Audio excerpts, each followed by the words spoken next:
ಇದು 1 ಎಕರೆಗೆ 5,000 ಸಸಿಗಳನ್ನು ನಾವು ನಾಟಿ ಮಾಡಿದ್ವಿ. ಸಾಲಿನಿಂದ ಸಾಲಿಗೆ 8 ಫೂಟ್ ಇದೆ, ಸಸಿಯಿಂದ ಸಸಿಗೆ 1 ಫೀಟ್ ಇದೆ. ಇದು ಹಚ್ಚಿ ನಾಟಿ ಮಾಡಿ 50 ದಿವಸಗಳಾಯಿತು. ಇದಕ್ಕೆ ಡ್ರೆಂಚಿಂಗ್ ಆಗಿದೆ, 2 ಸಾರಿ ಮೇಲುಗೊಬ್ಬರ ಆಗಿದೆ.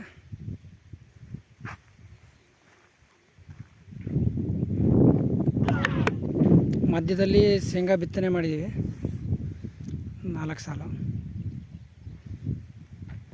ಈ ಥರ ಬಂದಿದೆ. ಮರಿಗಳು ಈಗ ಬರ್ತಾಯಿದೆ.